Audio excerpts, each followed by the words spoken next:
Bismillahirrahmanirrahim. Assalamualaikum warahmatullahi wabarakatuh.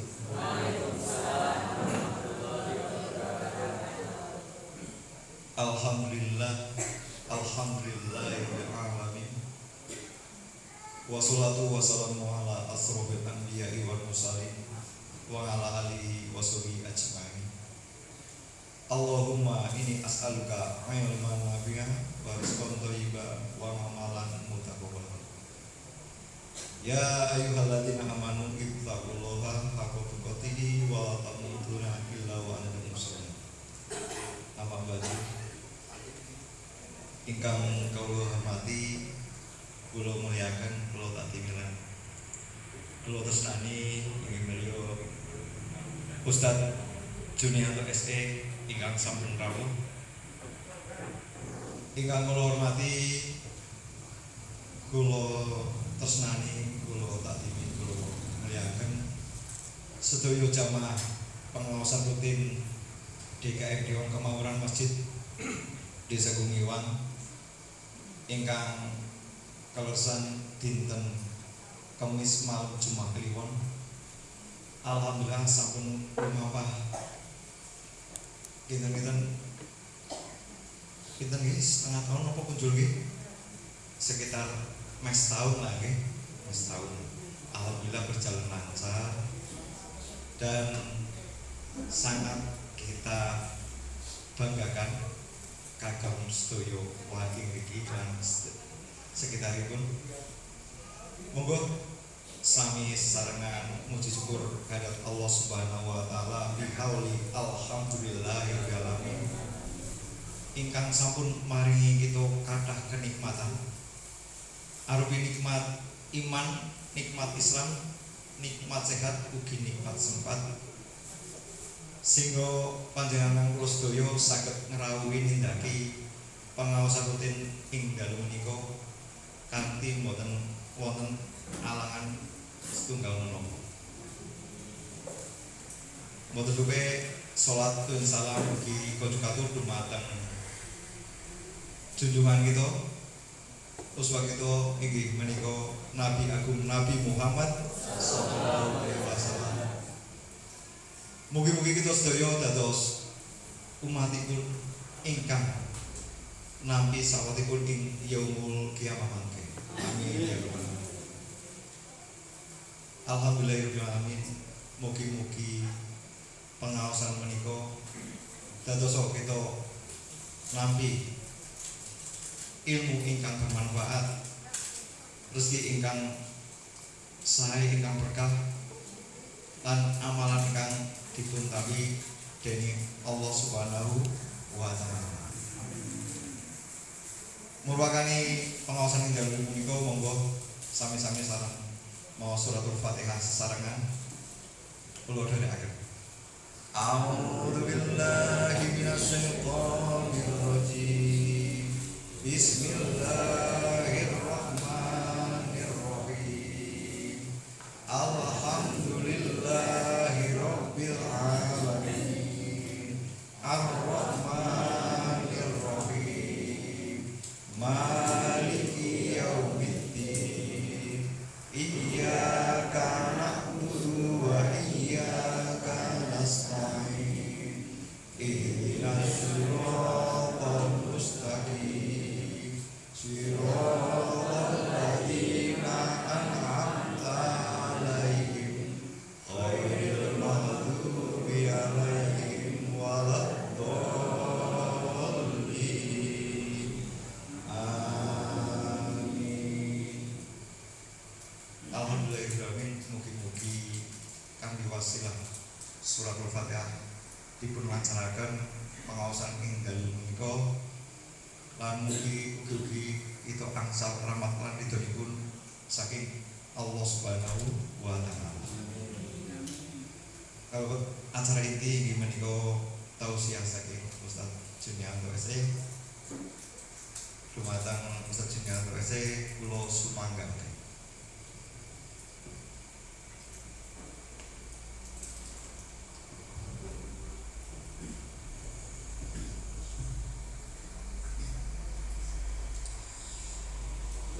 Assalamualaikum warahmatullahi wabarakatuh.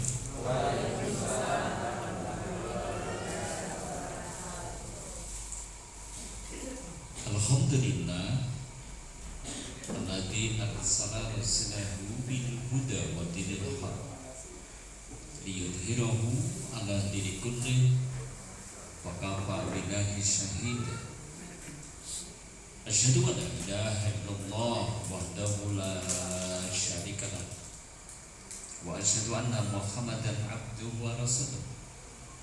Allahumma shalli wa sallim wa barik ala Muhammadin wa ala alihi wa ashabihi wa man tabi'ahum bi ihsanin ila yaumiddin. Amma ba'du. Wa ya ibadallah usikum wa iyaya bi taqwallah. Qad qala Allah Ta'ala ya ayyuhalladzina amanu taqullaha ittaqullaha haqqa tuqatih wa la tamutunna illa wa antum muslimun.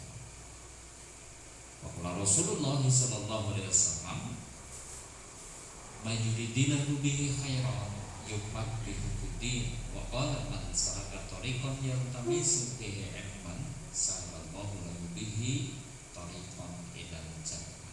Sadaqallah wa sadaqallah karim.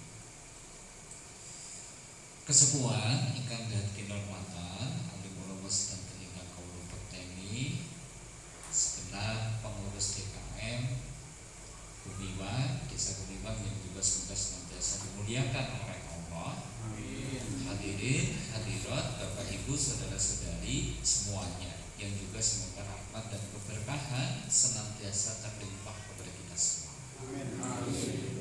Di malam yang angker ini, sebuah kliwon, malam yang angker, kita bahas tentang mati. Cocok banget ya, malam sebuah kliwon bahas kematian lagi dan seterusnya.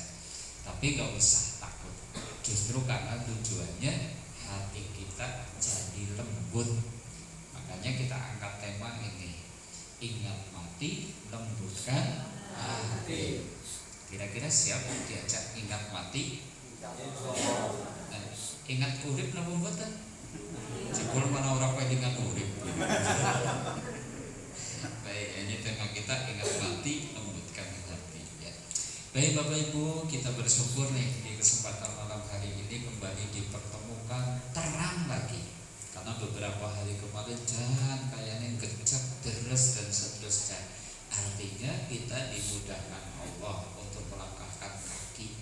Kalau tujuannya untuk mencari ilmu, melangkahkan kakinya itu Nabi jamin sahalallahu lahu tariqan ilal jannah. Nanti Allah akan mudahkan kita jalan menuju ke surga. Nah harapannya gitu, jangan meluangkan waktu, tenaga dan seterusnya. Saking dalam tubuh beriki tidak ada niatan kecuali thalabul ilmi, nanti dimudahkan jalannya menuju ke surga insyaallah ya. Baik Bapak Ibu kaum muslimin, ini tema kita, dan sebelumnya sholawat serta salam semoga senantiasa tercurah pada uswah kita, tauladan kita Rasulullah Muhammad sallallahu alaihi wasallam beserta keluarganya, sahabatnya dan juga orang-orang yang siqah dalam dinul Islam ila yaumil qiyamah. Ya. Begini Bapak Ibu, kita mulai dengan satu hadis isinya dawuh. Terus Nabi niku dawuh, dumateng kula panjenengan dawuhnya niki.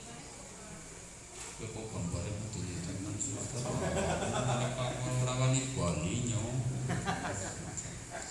Gak usah dilihat yang atasnya, gak usah dilihat. Salat sambil berdiri aja lah. Kelihatan. Kelihatan enggak ini? Kelihatan. Ya, maksudnya kan madan buatan ngantuk. Tapi yang kita perhatikan ini aja nih. Ini perintah, tapi perintah menarik ini ya. Jadi Nabi bersabda gini, aksir dzikra hadimil ladat. Aksir, perbanyaklah oleh kalian zikra, mengingat hadimil ladat. Hadimil ladat itu sang pencabut kenikmatan. Dan Nabi kemudian menjelaskan hadimil ladat itu maksudnya apa sih? Dan maksudnya ini al-maut. Apa? itu apa? Kematian. Kenapa kematian kok disebut sebagai hadi miladat, pencabut kenikmatan? Karena faktanya kayak gitu. Lagi seneng-senengnya umai dadi mati. Berarti gimana? Kenikmatannya dicabut.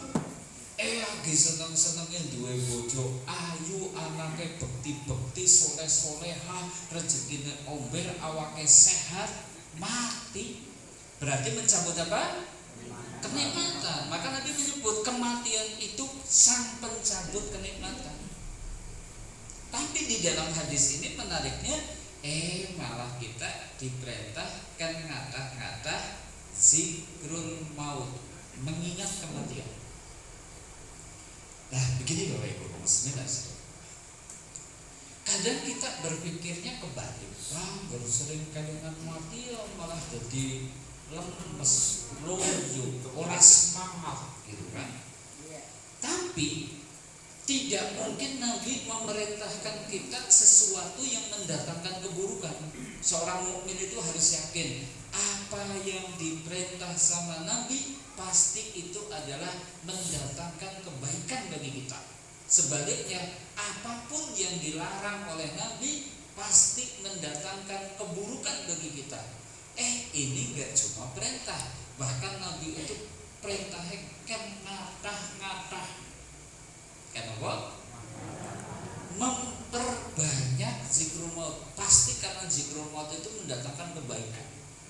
Nah, dari sinilah nanti kita akan coba sebenarnya apa sih ya manfaate nek kula panjenengan kok kata-kata kelingan kematian. Sok kelingan mati lho mboten. Wah, rasanya kaya ampuri. Saya kebanyakan gitu. Nah, dari sini yuk kita coba susuri kenapa sih ya nanti kok dawuh-dawuh kula panjenengan kan kata-kata zikrul maut. Oke, yuk mari kita coba runtuti bersama. Fadilah zikrul maut, gitu kan? Apa sih keutamaannya yang kita dapat? Atau mungkin faedahnya juga boleh lah. Faedah ketika kita itu zikrul maut. Kalian dilirik ya bagian sini. Ada dilirik, ada dilirik. Ngomong jenengan aja luar kaya bakalannya kayak gini. Karena sanggup. Oke, yuk kita bahas satu persatu apa dia. Yang pertama ini, zikrul maut itu bisa melenyapkan kesombongan. Satu apa? Jadi kalau kita itu banyak ingat mati, bisa melenyapkan kesombongan di dalam diri kita. Coba kira-kira jenengan sok ana sombongan apa mboten ya? Oh iya. Kerasa. Oh manusia ini jangan ngomong. Ingat ya, runtutan sombong. Jadi sombong itu dimulai dari yang pertama itu ujub dulu. Ujub. Baru nanti efeknya apa? Sombong. Ujub itu apa? Ujub itu apa? Bangga diri. Justru kebanyakan orang itu terjerumus kepada ujub karena dikasih karunia sama Allah. Ini menariknya. Jadi menungsan itu justru dikasih karunia sama Allah, munculnya ujub. Kalau sudah ujub nanti efeknya sombong. Contohnya nih karunia Allah yang dikasih kepada seorang marakna ujub. Diwenehi sugih, bisa marakna sombong? Bisa. Kayaknya miwang mana ngumpuli subuhe timbang nyong. Itu namanya apa? Belum. Itu namanya ujub. Itu ya, dikasih harta jadi sombong, dikasih kedudukan jabatan jadi ujub. Ada dikasih kedudukan jabatan jadi ujub? Ada. Banyak. Kalau biwang kan nyong gitu kan, caranya gitu kan. Namanya kan aku kan jadi camat dan seterusnya. Malah marakna ujub, bangga diri. Ada juga dikasih kecerdasan, dikasih ilmu sama Allah, bisa jadi sombong? Bisa jadi ujub? Bisa. Loh, sebenarnya sing mondok nanti 10 tahun kayaknya ya orang dia kecuali enyong. Itu namanya apa? Ujub. Nah, nanti efeknya baru jadi sombong. Sombong itu muncul sudah keluar dengan perbuatan, dengan perkataan. Kalau masih tersimpan di dalam hati namanya ujub. Soleh sregep ibadah bisa jadi sombong? Bisa. Oh ya, jam sing saben wong iki tahajude 11 rakaat nang panggang ya ora ana dia kecuali enyong sing maca Qur'ane wanjing-wanjes ya kayane ora ana dia kecuali enyong sing gawene Senin Kamis ya ora ana dia kecuali enyong anggere dunyong sing ngoprak-ngoprak pada ngaji kayane ya ora ana wong pada gelem ngaji. Siapa sing ngoprak-ngoprak? Enyong. Wis jenenge apa? Ujub. Nah, ujub efeknya sombong. Dan itu nanti muncul dengan perkataan, dengan perbuatan. Nah, sombong itu apa? Nah, ini bahaya. Sombong itu batorol haq wa humdun nas. Sombong itu apa? Jajal kayak di rong lapor. Sombong itu apa? Batorol haq wa humdun nas. Menolak kebenaran, meremehkan orang lain. Karena tadi rumangsa sugih dewek, rumangsa pinter dewek, rumangsa jabatannya dhuwur dewek, rumangsa soleh dewek, efeknya apa? Menolak kebenaran, meremehkan manusia lain. Apa? Ngeling-ngeling ngomong nyong, kok baru nyambut kamar baru nyong, enggak kok harus nyalah nyong, sehingga orang itu karena rumangsa bos sing nasehati karyawan, dia menolak kebenaran, meremehkan karena status dia apa? Karyawan. Kuwi jenenge apa? Sombong. Kok sih siapa? Gitu kan? Lebih ngaji iki kowe enggak alok-alok malah nyong mondok wis 15 tahun gitu kan. Itu namanya apa? Sombong, menolak kebenaran, meremehkan manusia lain. Atas sombong. Apa sombong? Menolak kebenaran orang lain. Di Al-Quran dicontohkan. Contohnya sing bersifat sombong siapa? Namrud.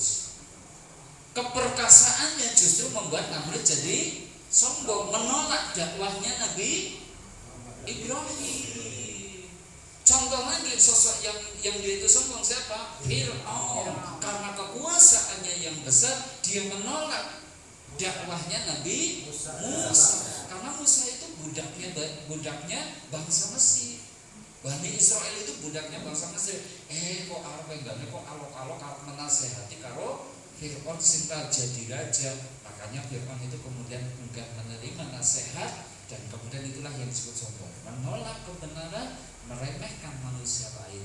Di zaman Nabi Muhammad ada Abu Lahab, ada Abu Jahal. Dia sama meremehkan dakwahnya Nabi, menolak kebenaran. Hari ini anak pokoknya wong sing sombong ya. Halo. Banyak. Hari ini ada enggak ya orang yang sombong ya? Siapa? Siapa? Siapa? Orang kerasa. Aja nuduh wong dia, maksudnya iya jenenge yo ya cok kaya kuwi ya menolak kebenaran, meremehkan orang lain. Padahal sombong itu bahaya. Sampai Nabi bersabda seperti ini. La yadkhulul jannah man kana fi qalbihi mithqala dzarratin min kibrin. Tidak akan masuk surga orang yang di dalam hatinya ada sebiji sawi kesombongan. Berapa? Sebiji sawi. Biji sawi sih pirang kilo bobotnya? Karo biji pelem gede ndi? Pun nanti mirsani biji sawi sepinten gede?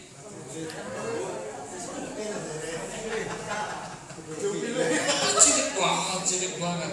Itu saja ancamannya apa tadi? La yadkhulul jannah, tidak masuk surga. Nah, ini yang penting harus kita lakukan sebelum nanti kita mencoba menghilangkan kesombongan di dalam diri. Saya pertanyaannya gini, cok kerasa nggak ya kalau di dalam hati kita mulai muncul benih-benih kesombongan? Cok kerasa apa betul? Apa iya?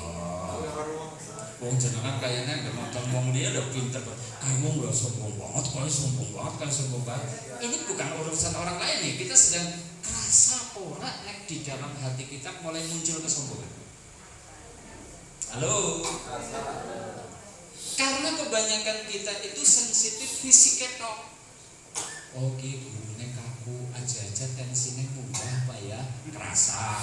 Oke, dengkulnya ceput-ceput, gak saru asam uratnya naik, kerasa. Oke, kok sirahnya mumet, awaknya rasanya lemes, jangan-jangan gula darahnya dhuwur, kerasa. Bagus gak?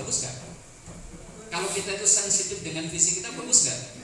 Bagus. Jadi kalau jangan kok tensinya munggah ya tetap kepengat awake baik, malah bahaya. Ngerti-ngerti tensinya 250 beda gitu kan. Tapi yang ngerti 130 mumet, 140 mumet, bagus, masih sensitif. Berarti alarm di tubuh kita itu masih berfungsi kalau keadaan darurat. Itu fisik. Nah sekarang pertanyaannya, ketika hati kita ada kesombongan, jenengan bisa merasakannya enggak? Mau toh bisa sikit barang dijelaskan. Oh iya ya, kadang kayaknya yang orang kerasa ya, madan kemagus, madan kebelek, madan kemede, madan ujung, madan kemaju, kadang orang kerasa. Padahal ini penting, mengetahui gerak batin kita itu penting. Keselamatan kita ada di situ. Keselamatan akhirat ya. Kalau keselamatan dunia sih tadi sensitif terhadap fisik. Tapi kalau keselamatan akhirat, kita harus sensitif dengan gerak batin kita. Oke, saya ulangi pertanyaannya. Berarti nek nonton definisi sombong seperti itu, kira-kira kita cok mandan sombong apa orang? Mandan Pak. Sing meneng bae kayane wong salehah. Katanya jawab orang yang menang bae. Kayane salehah banget.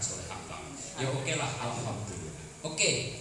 Nah sekarang kalau ada kesombongan di dalam hati kita, yuk kita baca ayat ini. Karena ini bisa menjadi terapi supaya kesombongan itu hilang. Kullu nafsin dha'iqatul maut summa ilaina turja'un. Artinya apa? Saben-saben sing bernyawa mesti bakalan mati.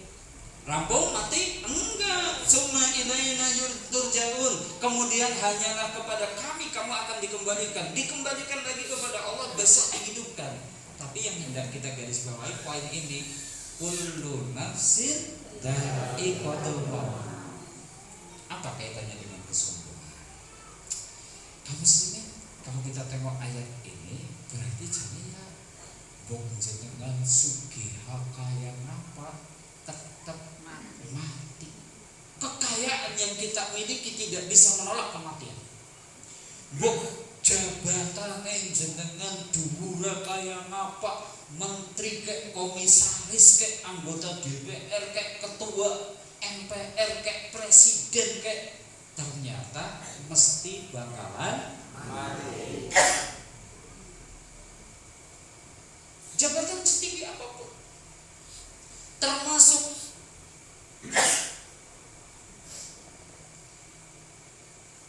sepinter apapun jenengan, mbok doktor kek, mbok profesor kek, mbok jenengan S2 kek, bahkan mungkin lulus dengan predikat cum laude kek, ternyata tetap mesti bakalan mati. Nah, kalau kita nyadar akan hal itu, apa sih yang mau kita sombong?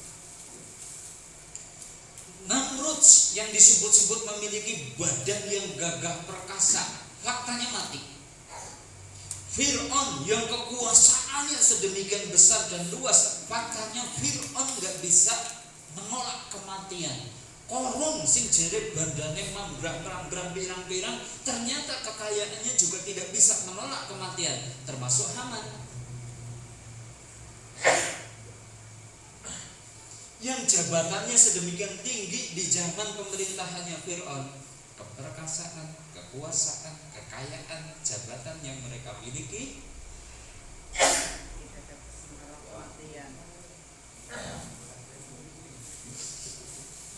tidak bisa menolak kematian. Jangankan menolak, menunda barang sekejap, kematiannya pun tidak bakalan bisa. Nah, nek Namrud sing gagah perkasa, Fir'aun sing kekuasaannya sedemikian kuat dan luas, Korun sing sugih pol-polan, Haman yang jabatannya tinggi tidak bisa menolak kematian. Saya tanya, jangan kira-kira karo Korun sugihan sapa? Jangan kira-kira jabatannya saniki sing paling dhuwur teng mriki jajar. Anu nopo jabatane nopo? Pak Lurah hadir. Pak Camat.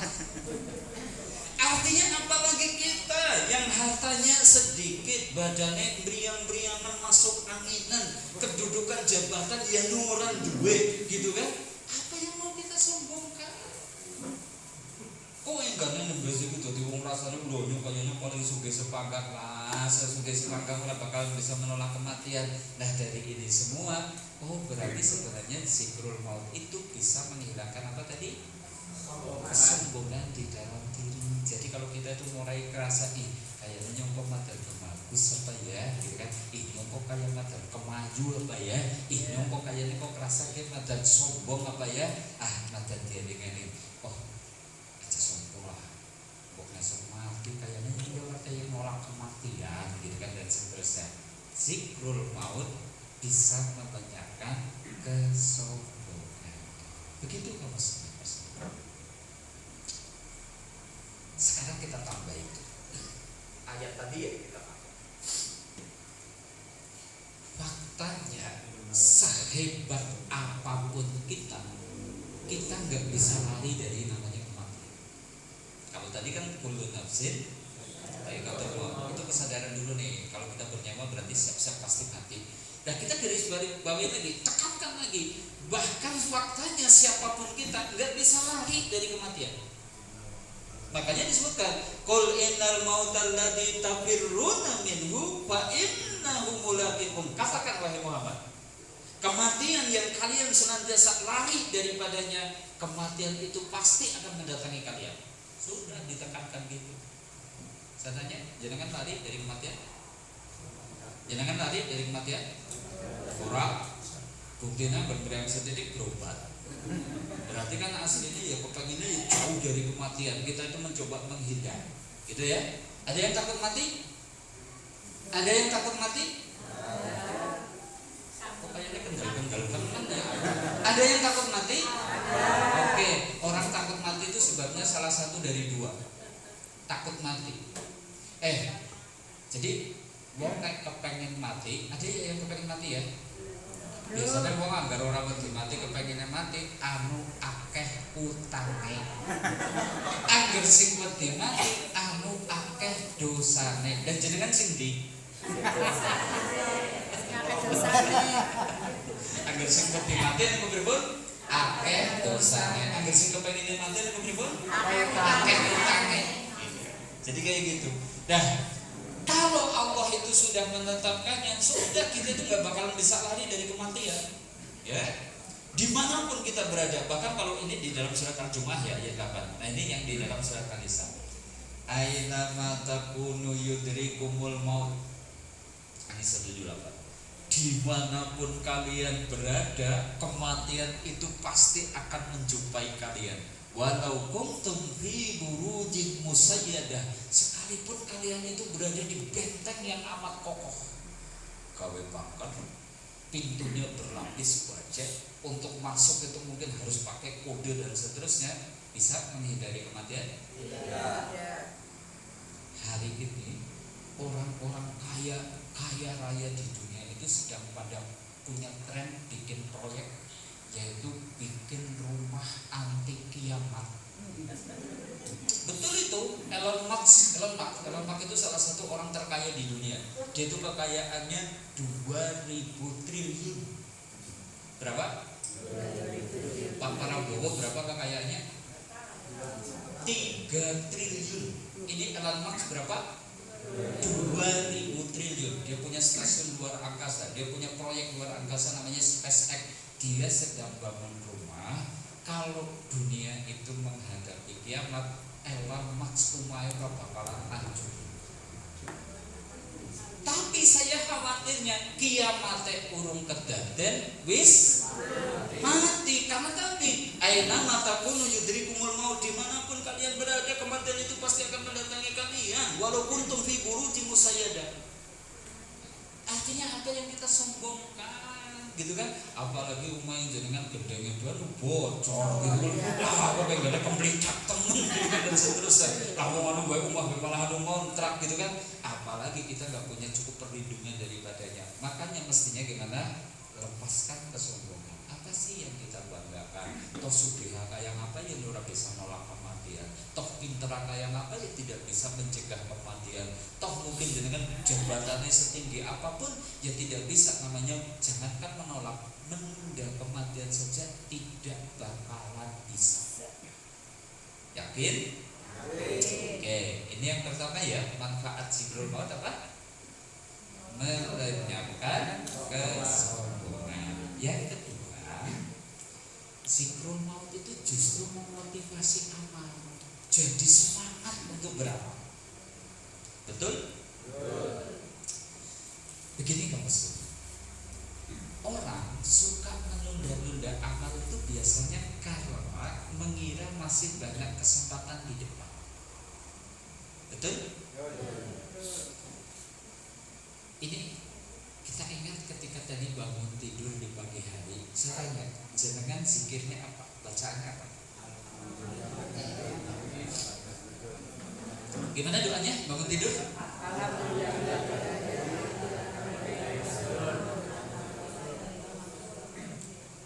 Artinya apa sih?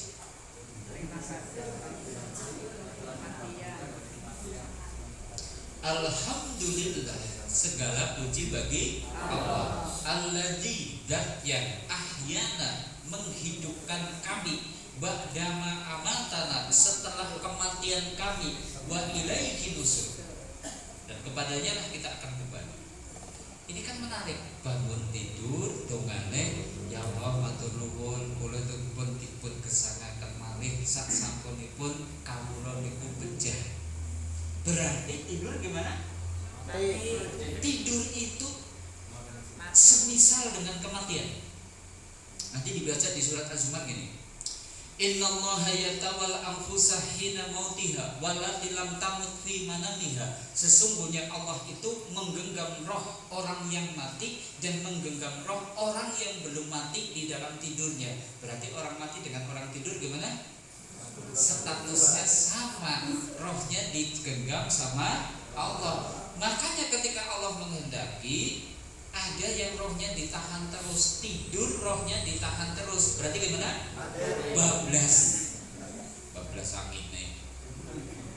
Yang dikehendaki kehidupannya berarti dikembalikan ke jasadnya. Sehingga pagi hari gimana? Bangun tadi pagi jenengan dikasih kesempatan sama Allah. Oh berarti itu nikmat. Artinya jenengan itu masih diberi kesempatan. Makanya bersyukur. Alhamdulillahilladzi ahyana ba'da ma amatana wa ilaihi nusur. Ya Allah kula matur nuwun tasih dipun paringi kesan, tasih dipun paringi yuswa. Kula bertekad hari ini saya akan beramal. Kenapa? Sebab besok pagi saya belum tentu masih dapat kesempatan. Benjing-enjing kita belum tentu dikembalikan roh lagi ke jasad kita. Nah orang yang berpikir seperti itu pasti akan menyemangati diri. Oh berarti dina kieu nyong esi diwenehi urip kudu tak gunakan sak baik-baiknya. Begitu bangun tidur berzikir, ambil air wudhu, sholat tahajud. Sholat tahajud sudah ditunaikan, jenengan kemudian berangkat ke masjid, kemudian sholat subuh berjamaah. Habis itu dilanjutkan, dimanfaatkan untuk berzikir kepada Allah, supaya kemudian nanti ditutup dengan sholat isyraq, pulang sudah dapat pahala haji dan umroh. Sampai di rumah, bahkan mungkin jenengan beraktivitas, ibu-ibu yang nyiapin sarapan ini itu dan seterusnya, jangan hanya dianggap kebiasaan, tapi harus diniatkan sebagai bentuk ibadah. Sehingga kemudian bahkan mungkin wis kesel jam 8 wis ngantuk-ngantuk, jenengan masih berangkat untuk ngaji, sehingga kemudian seharian harapannya detik demi detiknya bernilai ibadah. Kenapa? Ngesuk urung mesti egen urip. Begitu Pak. Jadi zikrul maut itu justru membuat kita tuh lebih semangat untuk beramal. Besok kan masih diberi kesempatan hidup lagi, zikirnya sama. Ya Allah, matur nuwun kula tasih dipun paringi gesang. Ya Allah, saya siap, hari ini saya akan optimalkan amal. Begitu. Cuma kadang kita kan senangnya nunda-nunda karena rasanya banyak gen umure gen 40, kayaknya ya gen 20 apa 30 tahun mami. Siki ya tok nggo seneng-seneng disit. Sehingga kita itu mungkin belum beramal kebaikan, belum sholat, belum ibadah. Kadang kan gitu. Pakde di kampus tua kula kadang ibadah serupa. Mangkola baris pensiun yang tok waktune tok ibadah siku dinas kok. Ya nek umure nganti tekan pensi. Enten boten nek dinas meninggal. Ayo birang gitu kan. Makanya jangan terpedaya, jangan suka menunda-nunda amal. Kematian itu dekat banget dengan kita. Jangan dikira bahwa kalau kita badannya sehat, kalau kemudian kita umurnya masih muda, kematian itu masih jauh. Enggak, opposite. Kematian itu bisa datang kapan saja, tak kenal umur, tak peduli sehat ataupun sakit. Ada kisah nyata. Orang Sawal Sigaluh, ibunya sakit, dirawat di RSUD Banyumas. Yang nungguin siapa? Anaknya, baru 25 tahun, sehat tugas. Nah ibunya rawat belajar bis pokoknya beriang-beriangan lara-lara. Nah nonton kondisi seperti itu, kudune sing mati disit sinten? Kudune ya bingung. Ketika di rumah sakit Banyumas, ibunya bilang, nah kamu pulang dulu ke Banjar, ambil dulu dosamu kalau biaya administrasi maupun sekolah tadi, barang dari tekan ganggu rekor tabrakan langsung meninggal. Berarti jangan dikira berawalnya sehat, umurnya nom berarti kematian masih jauh. Artinya ketika kita kok hari ini masih diberi kesempatan hidup, diwenehi sehat, diwenehi kemudian kita itu masih kemudian ada kesempatan, jangan sia-siakan. Ayo kita beramal. Ayo kita itu kemudian berbuat kebajikan. Maka menyadari bahwa kematian bisa datang kapan saja, di mana saja, akan membuat seseorang gimana? Termotivasi untuk segera beramal. Jangan ngertos angen-angene mayit.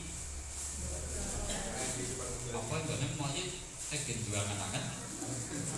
Masih? Kita itu sebenarnya hidup cuma berpindah arah. Jadi orang ketika baru dicabut nyawanya itu sebenarnya masih dua pengarah, dua angan-angan. Apa angan-angannya? Ya, dia minta Robbi laula amrtani ila ajalin qarib. Duh Gusti, kula tulunglah ditunda kematiannya. Dia tidak minta penundaan setahun 2 tahun, dia tidak minta penundaan sebulan 2 bulan, dia tidak minta penundaan kematiannya itu sepekan 2 pekan, enggak. Dia cuma minta ditunda kematiannya barang sekejap saja. Mau ngapain kok minta penundaan? Wa asaddaqa wa aku minas sholihin. Kula tak sedekah riyin, kula tak dadi wong saleh riyin.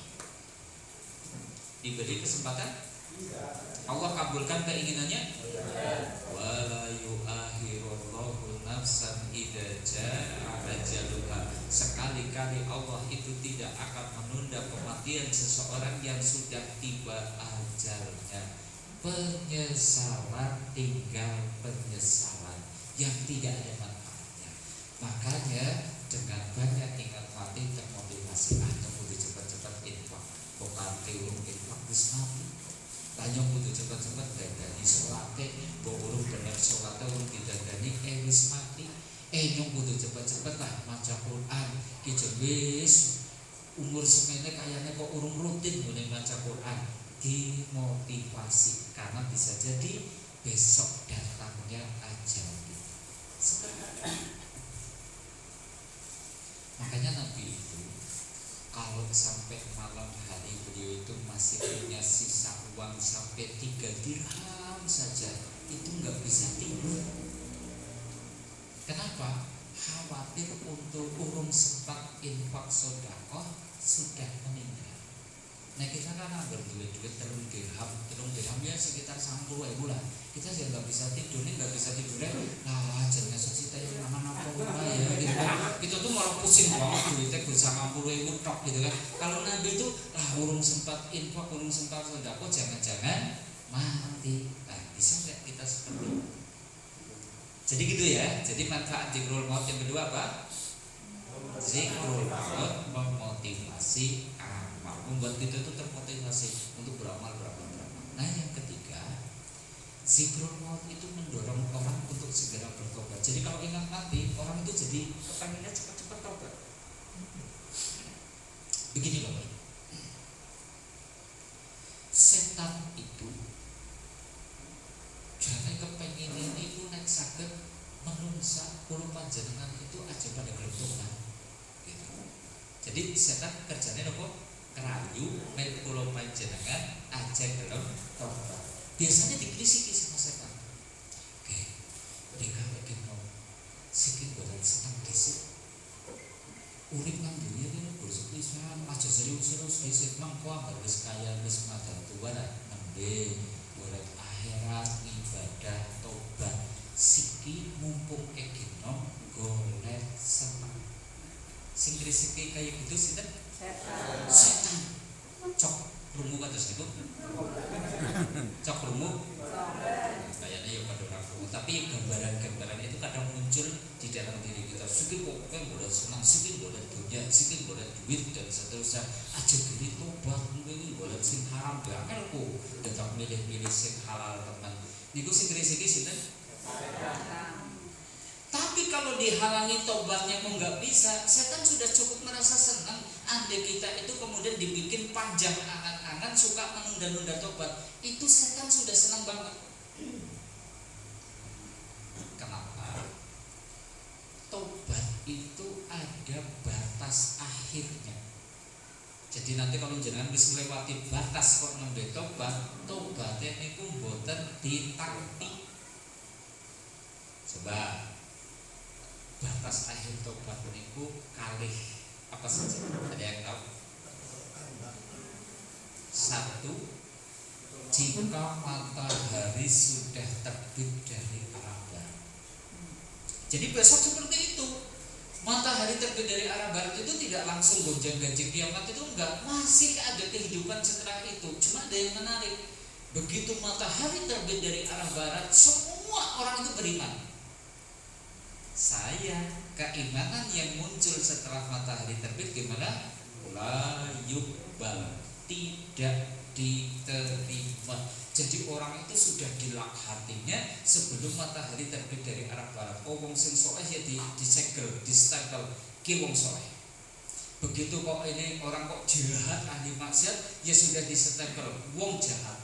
Begitu orang kok kafir sebelum matahari terbit, hatinya itu ya sudah distempel kafir. Dan nanti begitu matahari terbit dari arah barat, orang semuanya beriman, orang semuanya bertobat. Tapi tobat dan imannya sudah tidak diterima. Makanya hati-hati, jangan suka menunda-nunda tobat. Loh, semak matahari terbit dari arah barat. Batas akhir yang keduanya adalah ketika nyawa sudah di tenggorokan. Innallaha yaqbalu taubatan 'abdi ma lam yuharhir. Sesungguhnya Allah itu senantiasa menerima tobat seorang hamba selama nyawanya itu belum ditenggorokan. Nek wis moro wis cengap-cengip lah nyong siki tobat nyong arep judul maning yo ora judul wong arep mati gitu kan biasa. Nyong wis arep berzina maning lah ya wis ora bakalan kok berzina wong anu kena rohnya sudah nyawanya sudah di tobat sudah tidak diterima seperti itu. Dan setan senangnya itu kemudian merayu kita. Siki boleh senang desi. Aja diri sholat serius-serius. Mengko agar anak-anak wis pada mentas, utang wis lunas, dah mending ibadah. Jebul mengko anaknya mentas, gede mikir buku. Utang lunas, utang maning, gitu kan? Ini orang ibadah sih dan gitu kan. Nah itu kerjaan siapa ya kayak gitu? Sementara kematian seseorang itu lebih dekat dari tali sandalnya, maka zikrul maut itu mendorong seseorang untuk segera bertobat. Nyala cepat bertobat lah, bong masuk mati. Karena tadi ya faktanya kematian datangnya gimana? Tanpa. Inna ajalallahi idza jaa la yu'akhkhar. Sesungguhnya ajal dan ketetapan Allah jika sudah datang tidak bisa ditangguhkan. Lau kuntum ta'lamun, sekiranya kalian itu pada mengetahui, pada menyadari, kayak gitu mesti. Ya. Kematian itu tidak pernah tahu ya kedatangannya kapan itu nggak bisa diprediksi. Oh beruang berat badannya selidak, tinggi badannya 170, mengkok matinya berarti umur 40 tahun sekian bulan gitu. Bisa diprediksi kayak gitu? Oh anggap tinggi badannya ber 155, kayaknya umurnya cedak, nggak bisa dirumuskan. Pokoknya ketika ajal tiba tidak bisa lagi ditangguhkan.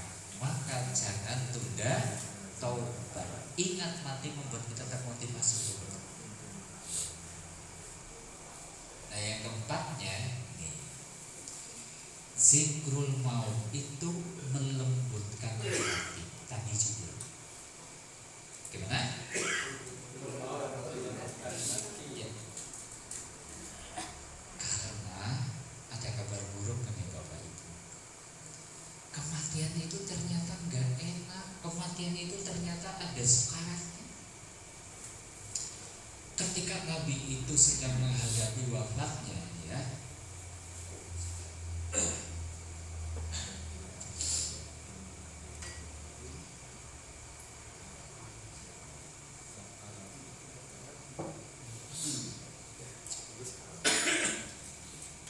ketika beliau itu sedang menghadapi wafat, beliau mengambil secuil air, kemudian diusapkan ke wajah beliau karena merasakan kedahsyatannya. Sambil kemudian beliau itu bersabda, La ilaha illallah inna bil mauti syaqawah. Beliau itu seakan-akan mengabarkan kepada Ibunda Aisyah, mengabarkan kepada para sahabat, La ilaha illallah, sesungguhnya setiap mati itu ada sekaratnya. Gimana? Setiap mati ada sekaratnya. Sekarat itu apa? Sakit dan dahsyatnya ketika nyawa itu lepas dari badan. Sudah sampai di titik ini saja. Apa yang sudah kita siapkan? Apa yang kita sombongkan? Karena setiap mati ada sekaratnya. Seperti apa sih dahsyatnya kematian itu? Dahsyatnya sekaratul maut. Saya coba munculkan pendapat para ulama, para sahabat ini. Oke. Ubay bin Ka'ab. Dia itu ulamanya sahabat, penasehat spiritualnya Umar bin Khattab ketika Umar itu menjabat khalifah. Umar pernah bertanya kepada Ubay, ya Ubay, nasihati saya. Coba sekaratul maut itu kayak apa sih Ubay? Gitu kan? Maka Ubay menjawab seperti ini. Wahai Amirul Mukminin, bagaimana bila di tenggorokan Anda ada pohon besar? Di tenggorokan kita ada pohon besar. Pohon itu penuh dengan duri. Di tenggorokan kita ada pohon besar penuh dengan duri. Kemudian dicabut dengan paksa oleh orang yang badannya perkasa. Maka Ubay kemudian mengatakan, kematian seperti itu. Umar hanya diam, meneteskan air mata. Maka beliau itu termasuk di antara mereka yang hati-hati banget hidupnya karena dinasehati sama Ube seperti itu. Hidupnya sederhana, beliau tidak pernah punya baju lebih dari 3 helai. Saat menerima Baitul Maqdis diserahkan oleh orang Nasrani kepada Umar itu pakai baju tambalannya sampai 12. Sesederhana itu Umar. Kenapa? Karena bagi dia kehidupan dunia hanyalah sementara. Kematian itu dasar. Ini menurut Ube. Ada lagi nih, begini Bapak Ibu.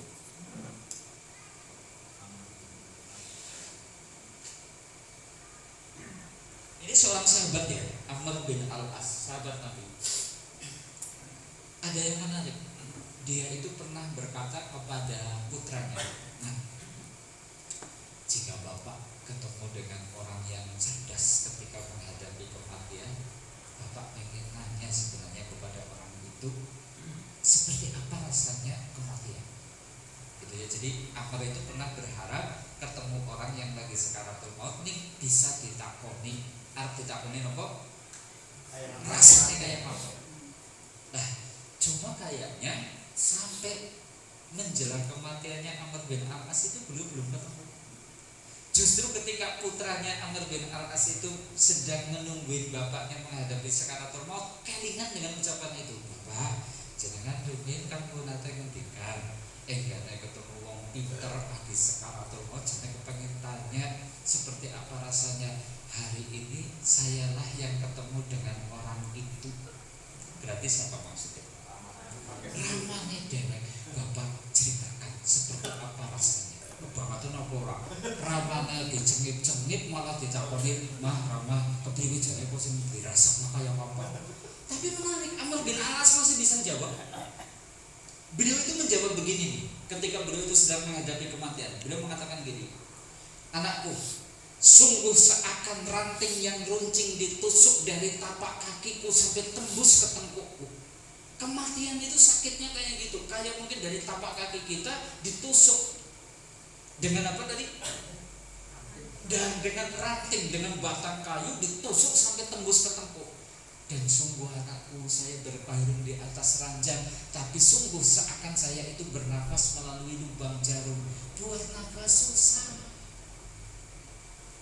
Makanya kalau kita perhatikan orang ketika menghadapi kematian, ya Allah, jangankan minta tolong, menangis saja nggak bisa. Yang ada cuma gerakan nafas di tenggorokannya naik turun dan seterusnya, karena sedang merasakan sakit yang sedemikian dahsyat. Coba di saat kondisi ini tengah kita hadapi, kesombongan apa yang hendak kita sombongkan? Kalian jenama sugih kaya apa yang tidak bisa kemudian memudahkannya. Andai kata jenengan mungkin wis tahu jadi Kapolri, wis tahu jadi Pangap, wis tahu jadi Bupati, wis tahu jadi camat, kebanggaan apa yang bisa kita banggakan dengan hal seperti itu ketika kita sedang menghadapi seperti itu? Makanya silahkan kalau jenengan dulur pas Anda sedang menghadapi sekaratul maut, jajal ditunggu, karena itu bisa menjadi nasihat tanpa kata-kata. Oh, kayak wong padahal pengen dudek banget, barang sekarat ya, dudeknya orang anak manfaat. Oh, kayak kemudian jadi tahu dari Kapolres, ternyata ketika kita tunggu sekaratul mautnya, ya Allah, adanya pemandangan yang sangat mengenaskan. Maka Ibnu Abbas pun pernah berkata begini, sakit yang paling keras yang akan dirasakan setiap mukmin adalah kematian.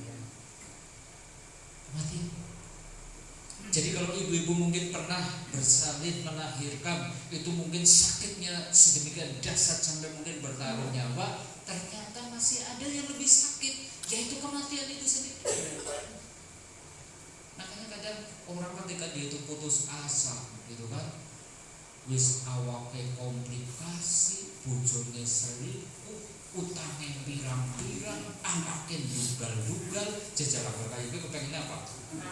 Dikira mati itu enak, sehingga dia berpikir untuk mati banyak. Orang-orang ngerti bahwa kematian itu sedemikian dahsyat. Anda tahu mungkin dia itu akan berusaha lebih baik sabar. Maka Ali bin Abi Thalib itu pernah berkata begini tentang kematian, Demi zat yang jiwamu berada di tangannya, sungguh sabetan 1000 pedang itu lebih ringan daripada orang yang mati di atas tempat tidurnya. Dibacok ping 1000 itu jenenge lebih enteng timbang kematian. Nah ini kok kalimatnya dibandingkan orang yang mati di atas tempat tidurnya? Iya, karena ada orang yang kematiannya itu tidak begitu sakit. Siapa? Orang yang matinya terbunuh di jalan Allah. Itu seperti dicubit sakitnya. Seperti apa? Pun nanti dicubit sakit. Ini orang mati alara, gitu kan? Tapi orang yang mati di atas tempat tidurnya, kata Ali, itu lebih dahsyat dari 1000 tebasan pedang. Dan ini sesuai dengan sabda Nabi, karena Nabi juga pernah bersabda, la mu'ayyanatu malakul maut asadu min alfi durbatan bisaid. Sungguh sekiranya kalian melihat malaikatul maut itu ketika mencabut nyawa, itu lebih dahsyat dari 1000 tebasan pedang. Inilah Bapak Ibu kaum muslimin asli, fakta kematian seperti itu. Artinya andai hari ini kita termasuk orang yang banyak amal, jangan bangga dulu. Andai jenengan soalnya kita terus tiang sing soleh ahli ibadah, jangan bangga dulu. Andai jenengan rumah soalnya paling pintar dewe, paling sugih dewe, paling kedudukannya paling tinggi dewe, jangan bangga dulu. Kenapa? Yakinkah kesolehan kita itu bisa sampai akhir hayat kita, yaitu husnul khotimah? Ini yang justru harus kita munculkan di dalam diri. Karena kadang yang membuat kita itu sombong itu apa? Justru karena kita banyak ibadah, kita mungkin banyak sholat, banyak puasa, banyak sedekah, banyak baca Quran, tapi munculnya itu rasa sombong. Kayaknya yang paling soleh, rasanya yang paling bertakwa, rasanya yang paling ahli ibadah, wong dia itu karyanya remeh kabeh. Jangan sombong dulu. Apakah ketika ajal menjemput kita masih dalam kondisi seperti itu?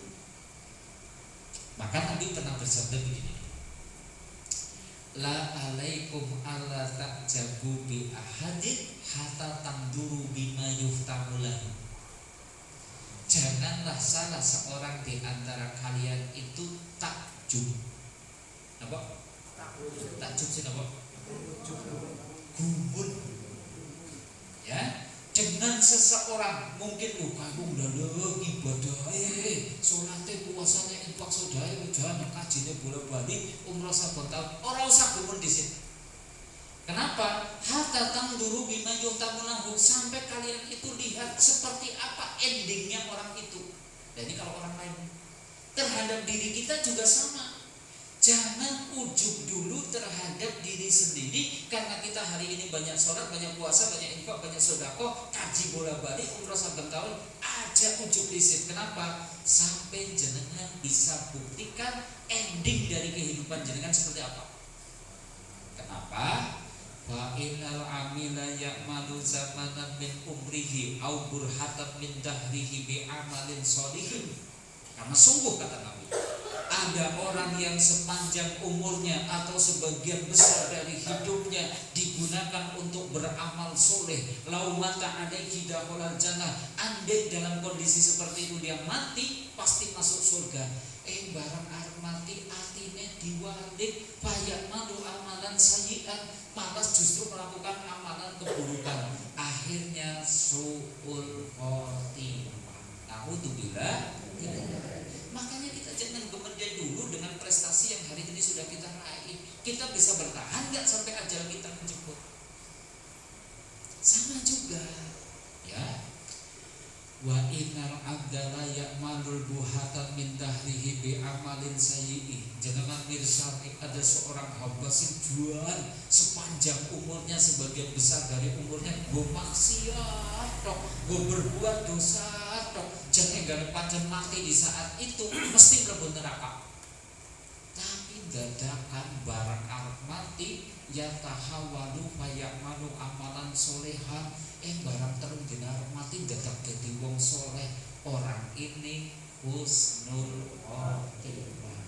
Makanya hati-hati anggar weruh nang dalan bangsa ana wong tatone saawak-awak, kupinge itu mungkin nganggo anting-anting jeng nganggo pipa sing digorok, ora terima kupinge anting-antingan, irunge ya dianting-antingi, bahkan klambine kaose rewah kerawet, sebulan kayane ora adus, aja wani-wani jenengan langsung nunjuk kae kayane sing jenenge calon penghuni neraka sing kaya kae. Nanti dulu, jangan-jangan 3 hari sebulan sebelum kematiannya gimana? Allah perbaiki hatinya jadi wong saleh. Sing ahli ibadah bareng telung dina dadakan murtad ada? Bisa. Maka Nabi bersabda gini. Fa'ida aradallahu bi'abdin khairin, jika Allah menghendaki seorang hamba dengan kebaikan, istakmanahu, Allah akan mempekerjakannya qabla mautihi, sebelum kematiannya. Ini menarik ya, ada istilah dipekerjakan sama Allah, jadi karyawannya Allah. Jadi kalau Allah itu menghendaki kebaikan kepada seorang, Allah akan jadikan dia itu jadi karyawannya Allah, dipekerjakan sama Allah. Nah para sahabat bingung, ya Rasulullah, wa kaifa yastamilu husin, jadi dipekerjakan sama Allah itu maksudnya gimana? Nah Nabi menjelaskan, yuwafiquhu li amalin sholihin summa yaqbiduhu alaihi, yaitu Allah memberikan energi, memberikan kekuatan untuk berbuat bajik. Begitu berbuat bajik, Allah cabut nyawanya, berarti lagi berbuat bajik mati. Husnul atau su'ul? Husnul khotimah itu hadiah dari Allah. Mulanya sekali lagi, aja gembeng anggar sikit dadi wong saleh. Kenapa? Urung mesti tekan akhir hayat bisa seperti itu. Jenengan kudu terus nyuwun dumateng Allah supados diparingi husnul khotimah. Inilah kaum muslimin, intinya berarti tadi apa sih yang kita sombongkan? Kalau hari ini jenengan mungkin berprestasi ini berprestasi itu, sudah belum tentu mulia dalam pandangan manusia, mulia juga dalam pandangan Allah. Kita bersiap sajalah, pastikan bahwa ujung hidup kita husnul khotimah, baru jenengan itu sukses. Jadi kesuksesan kita itu ukurannya cuma satu. Nah, kita bisa mati dalam keadaan husnul. Dah, itu aja. Hilangkan kesombongan, lembutkan hati. Begitu kamu sebenarnya sudah mulai, sudah jam 9 lebih ya kayaknya. Monggo lah, kalau mungkin ada yang butuh dipertajam atau mungkin butuh didiskusikan, semoga saya buka sesi tanya jawab. Saya kembalikan dulu kepada Pramatojo. Allahu a'lam bishawab. Alhamdulillahirabbil alamin. Matur nuwun dumateng Ustaz Junianto yang telah memberikan materi yang sangat bagus, bahwasanya kita harus ingat akan kematian. Dan tadi dikasih pesan bahwasanya kita ingat kematian itu bisa dengan beberapa hal. Ada 3 hal tadi yang disampaikan. Dan mungkin untuk pertanyaan, silakan ada yang mau bertanya tentang hal yang atau materi yang tadi disampaikan. Silakan. Dan spesial hari ini buat 3 penanya akan mendapatkan hadiah dari DKM. Bukan hadiah lah, penyemangat. Insya Allah dulu juga pernah ya beberapa orang yang bertanya akan mendapatkan hadiah ataupun penyemangat buat jenengan semuanya. Insya Allah hadiahnya akan membuat jenengan lebih semangat untuk beribadah. Monggo silakan 3 orang, dan insya Allah hadiahnya diberikan di sesi yang berikutnya atau bulan depan. Semoga 3 orang penanya. Yuk silakan. Iya silakan. Assalamualaikum warahmatullahi wabarakatuh. Yang pertama tentang yang diterangkan tadi itu ada 2 tobat yang tidak bisa diterima. Antara yang pertama itu matahari terbit dari barat, kemudian nyawa sudah di tenggorokan itu. Nah kemudian kejadian yang pertama itu yang ke barat itu apakah sebuah riwayat yang nantinya Imam Mahdi dan Nabi Isa alaihissalam turun? Sebab dalam sebuah riwayat itu kan semua bumi yang tinggal di bumi ini kan iman semua dan beribadah semua. Dengan munculnya Nabi Isa alaihissalam dan Imam Mahdi itu, apakah keterkaitan dengan itu? Sehingga sebab gini, menurut ini kami Pak, sebab yang namanya Imam Mahdi itu kan Bani Ismail. Kalau Isa alaihissalam itu nabi yang terakhir dari Bani Israel, kalau ini Bani Ismail. Itu dua-duanya. Nah kemudian Bani Israel itu yang nanti yang jadi imam kan Imam Mahdinya itu dari keturunan Rasulullah Shallallahu Alaihi Wasallam, yaitu keturunan ya sama-sama keturunan Nabi Ibrahim. Apakah demikian? Semoga Pak Ustaz. Dua pertanyaan Ustaz. Baik ya, alhamdulillah. Wassalatu wassalamu ala Rasulillah. La haula wala quwwata illa billah. Tentang terbit matahari dari barat ya. Saya tunjukkan dulu ada 10 tanda besar kiamat. Ini ada di dalam hadis itu. Nanti saya tunjukkan baru nanti kita jelaskan. Begini, hadis ada di dalam Sahih Muslim. Jadi tanda kiamat itu ada dua ya, tanda besar sama tanda kecil. Ini tanda besar. Kalau tanda besar sudah terjadi, kiamat itu tinggal hitungan hari kan, ibaratnya seperti itu.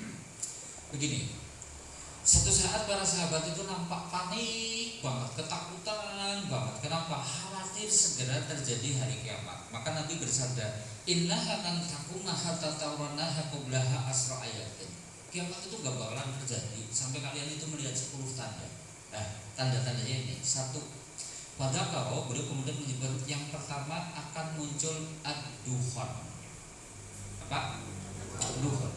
Nah, duhan ini nanti para ulama itu berbeda pendapat. Ada yang mengatakan perang akhir zaman itu akan memunculkan perang nuklir sehingga kemudian terjadilah bumi itu terselimuti kemudian radioaktif ya, radiasi sehingga kemudian menghancurkan peradaban modern. Jadi nanti akhir zaman itu kita akan kembali ke zaman tradisional. Jadi tidak ada lagi kemudian tank, pesawat tempur dan seterusnya, internet, HP tidak ada. Kita akan kembali kepada zaman tradisional. Ini Tuhan. Kemudian muncullah ad-dajjal.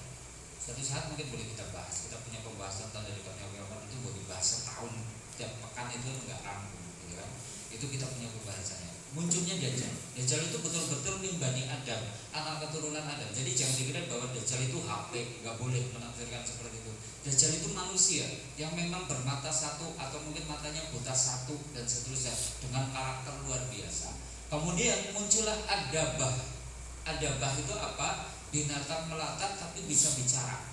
Gitu kan? Jadi besok itu akan muncul. Karena muka munculannya mungkin dari sisi Ka'bah dan seterusnya. Kemudian tulu usam sinin maghribiha, terbitnya matahari dari arah barat.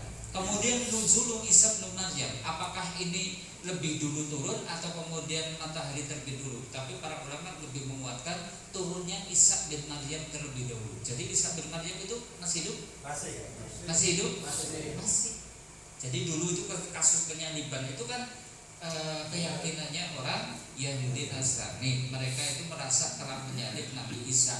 Padahal Nabi Isa itu dirobak sama Allah. Sampai sekarang dia masih ditahan di langit sama Allah. Dan besok di akhir zaman itu akan kembali turun.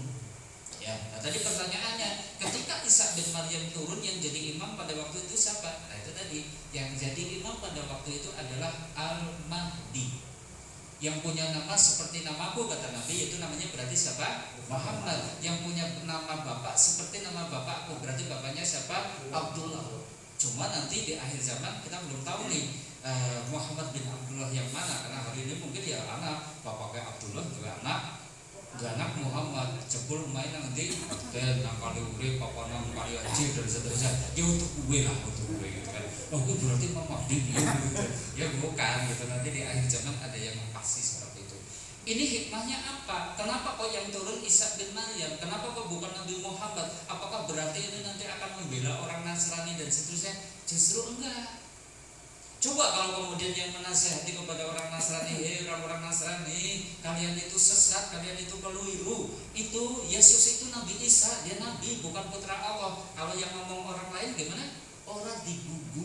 Ini nek sing ngendika itu Nabi Isa dia enggak kepripun? Ya mana wong dia yang bilang saya itu bukan putranya Allah, saya itu Nabi, saya itu agamanya Islam, ayo pada masuk Islam. Nah makanya nanti di akhir zaman orang-orang itu Bani Ishak itu akan masuk Islam. Bani Ishak itu ya tadi nenek moyangnya Nabi Isa. Kalau Bani Ismail itu ya nenek moyangnya Nabi Muhammad, seperti itu. Nah, baru kemudian muncul Ya'juj wa Ma'juj, kemudian baru penenggelaman bumi di timur, penenggelaman bumi di barat, penenggelaman bumi di Jazirah Arab.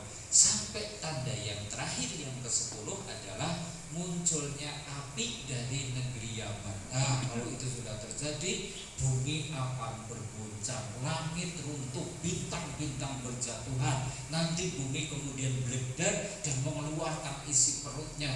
Gunung-gunung berhambur-hamburan seperti kapas. Manusia nanti seperti laron aneh-aneh yang berterbangan dan kemudian mati semuanya.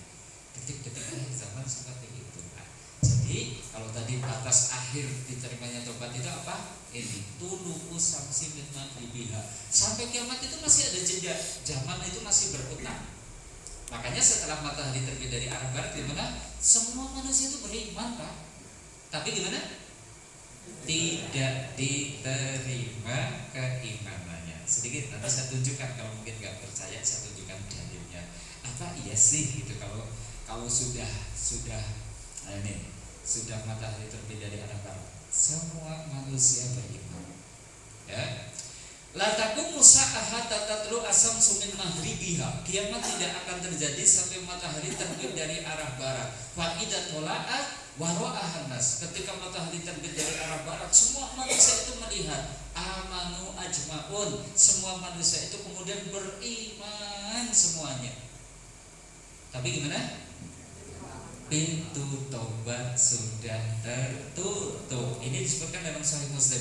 Innallaha azza wa jalla yabsutu yadahu bil-lail liyatubu musyanaha. Allah itu senantiasa membentangkan tangannya di malam hari untuk menerima taubat orang yang berbuat dosa di siang hari. Wa yabsutu yadahu bin-nahar, dan Allah itu membentangkan tangannya di siang hari liyatubu musyanaha, untuk menerima taubat orang yang berbuat dosa di malam hari, hatta tatlu asamsu min maghribiha, dan itu terus terjadi sampai matahari terbit dari arah barat. Begitu terbit ya sudah, Allah sudah tidak menerima lagi taubat. Begitu lah, gitu ya. Ini sebagai tambahan saja. Kemudian Mas, Ya, silakan. kalau sudah di alam kubur kan ditanyakan man robbuk, man nabiyyu, kemudian man adiluk. Nah, kemudian apakah itu untuk semua makhluk Allah Subhanahu wa taala atau orang yang muslim yang dengan syahadatnya? Dari dua syahadat itu kemudian kan nanti ada rukun iman, rukun Islam. Apakah terkaitan dengan itu ketika dikubur itu? Jadi kaitannya dengan pertanyaan malaikat itu, 3 pertanyaan. Man rabbuka, wa man nabiyuka, wa ma dinuka, gitu kan? Itu berlaku untuk seluruh manusia, termasuk orang kafir akan ditanya seperti itu. Man rabbuka? Kalau orang kafir ya orang bisa jawab, Tuhan saya batu, Tuhan saya itu pohon, Tuhan saya itu srengenge, Tuhan saya itu ini itu dan seterusnya. Nah, kalau nanti entah itu pengikutnya Nabi Adam, pengikutnya Nabi Lut, pengikutnya Nabi Musa, pengikutnya Nabi Muhammad, pasti akan menjawab Rabbi Allah, Tuhan saya adalah Allah. Ditanya lagi, madinuka, apa agama kamu? Semua orang beriman itu pasti jawabannya satu, dini al-Islam. Sebab Nabi Adam agamanya apa? Islam. Nabi Idris agamanya apa? Islam. Nabi Nuh agamanya apa? Islam. Nabi Musa agamanya apa? Islam. Nabi Isa agamanya apa? Islam. Dan baru ketika ditanya wa man nabiyuka, dulu pengikutnya Nabi Ibrahim, yang akan menjawab Ibrahim. Kula niku pengikut penderek Nabi Isa, ya Nabi Isa dan seterusnya. Dan kita akan menjawab bahwa Nabi kita adalah Muhammad sallallahu alaihi wasallam. Seperti itu. Terima kasih. Jadi ya memang jadi ada gambaran juga dari Nabi Adam alaihissalam hingga Rasulullah SAW, ya Islam. Ya, memang kitabnya yang disebut suhuf pun sebenarnya yang Quran. Ya. Kalau menurut kami begitu. Ya bukan Al-Quran ya, tapi ya memang Allah kan Anzala juga Injil wa Taurat gitu kan. Tapi esensinya adalah tauhid sama. Adapun syariatnya nanti mungkin beda-beda, nggak jadi masalah. Mungkin Nabi Ibrahim sholat, tapi sholatnya mungkin tidak seperti sholatnya kita. Nabi Isa sholat, tapi juga mungkin sholatnya tidak seperti sholatnya kita. Tidak jadi masalah. Tapi esensi agamanya adalah Islam. Esensinya tauhid seperti itu. Gitu. Ada yang lain? Ibu. Ada yang lain? Silakan untuk ibu-ibunya. Silakan. Dua lagi atau satu lagi? Silakan. Monggo ibu, silakan.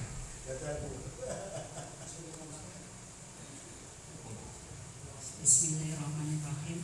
Assalamualaikum warahmatullahi wabarakatuh.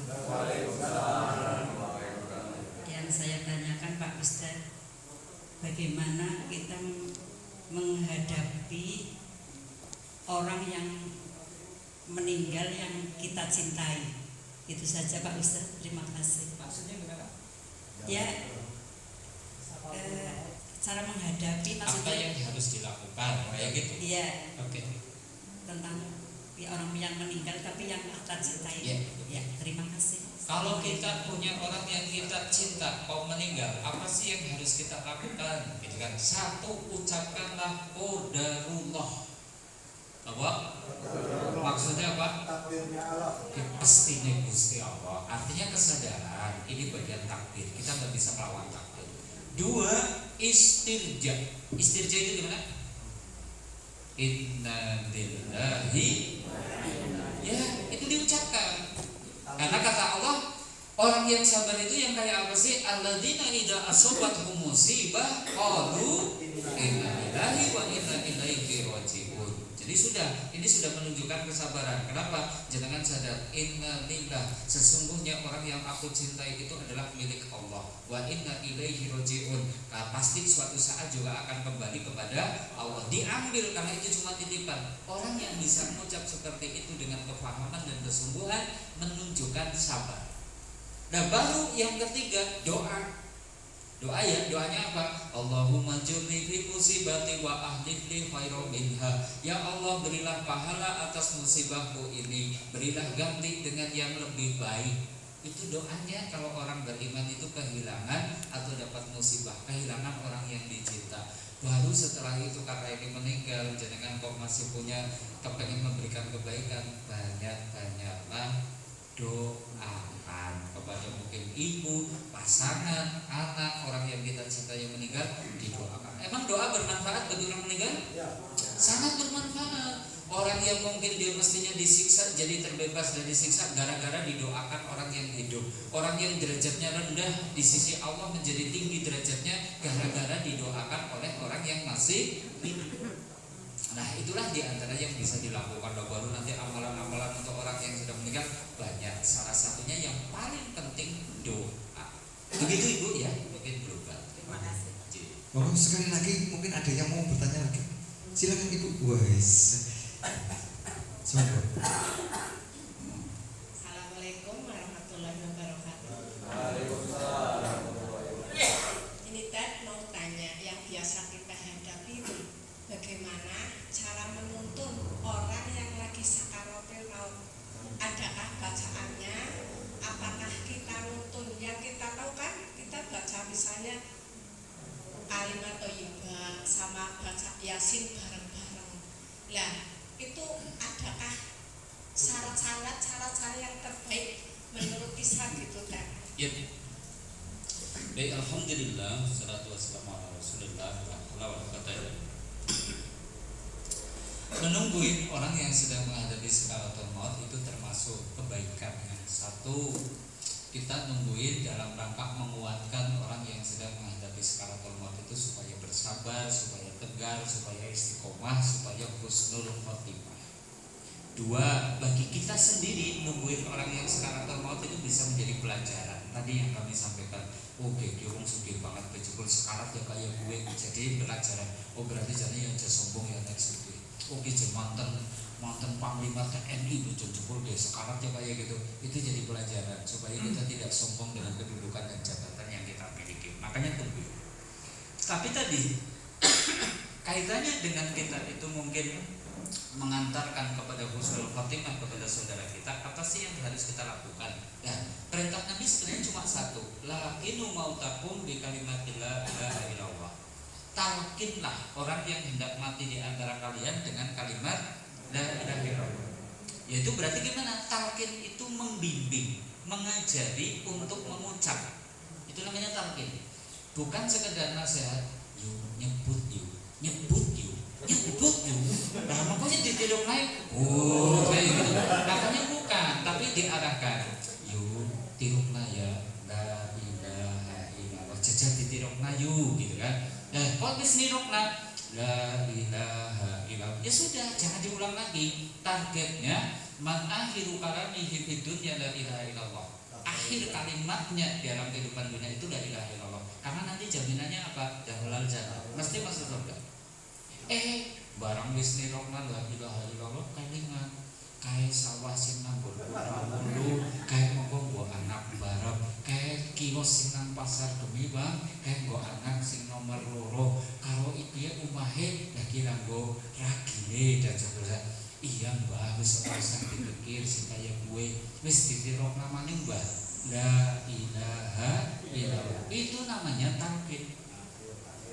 Adapun kok kemudian suasananya supaya suasana bisa menguatkan iman, mengingatkan akhirat, memang segolongan ulama itu menganjurkan membacakan Al-Quran, terutama Yasin. Karena ada hadis, sekalipun hadis ini sanadnya mutolib ya, goncang.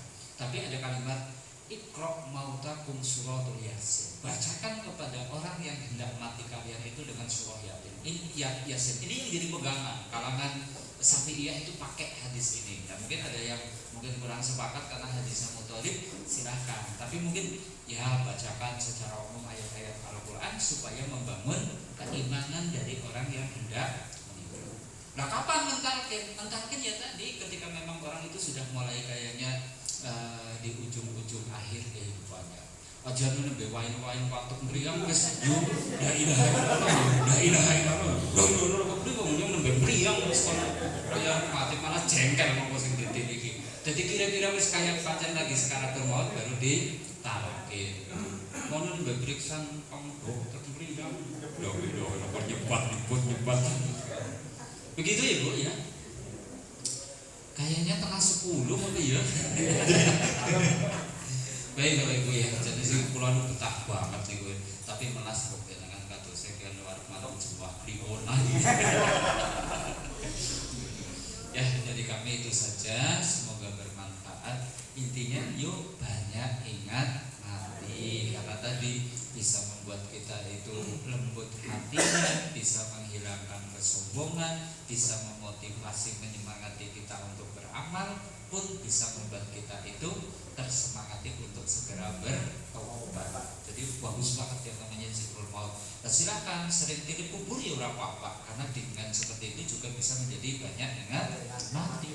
Nah, kuburannya sampai sendiri-sendiri, kuburannya sampai bae wong kadang kuburan bae wis cukup jadi nasihat gak ngapaisan sing umur 5 tahun mati karena 17 tahun mati, bisa jadi pelajaran bagi kita. Termasuk tadi ya, nungguin orang yang sedang sekaratul itu bisa jadi pelajaran berharga.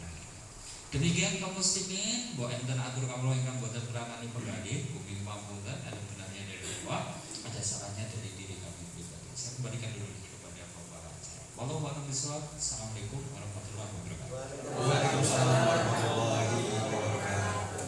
Terima kasih teman-teman dumateng Ustaz Junianto SE yang telah memberikan materi tentang kematian. Kita jadi ingat tentang kematian, bahwasanya yang namanya orang hidup pasti akan mengalami kematian. Alhamdulillahirrahmanirrahim, ini sangat menarik bahwasanya panjenengan semuanya yang mengikuti dan menginformasikan ke Ustaz Junianto hari ini atau jam ini nggak ada yang ngatur Ustaz. Jadi mengikuti materi jenengan itu. Alhamdulillah, dan interaksi yang kita harapkan seperti itu, jenengan memperhatikan dan dipertanyakan kembali apa yang kira-kira kurang jelas. Jadi ini menandakan bahwasanya jenengan butuh ilmu dan kita membutuhkan sesuatu yang membuat kita semangat lagi untuk hidup ke depannya. Dan untuk malam hari ini alhamdulillah sudah terborong 3 hadiah dari DKM, 3 penyemangat dari DKM. Alhamdulillah diingatkan kembali besok saya akan membawakan hadiahnya, penyemangatnya untuk 3 orang sudah ini, dan insya Allah mudah-mudahan beliau berangkat. Kalau nggak berangkat nanti saya wakilkan buat saya pribadi. Dan alhamdulillah kita sudah sampai ke ujung acara. Mari kita tutup acara. acara malam hari ini dengan bacaan hamdalah dan diteruskan dengan doa kafaratul majlis. Alhamdulillahirabbil alamin. Subhanakallahumma wa bihamdika asyhadu an la ilaha illa anta astaghfiruka wa atubu ilaik. Terima kasih manturun sugeng kondur. Wassalamualaikum warahmatullahi wabarakatuh.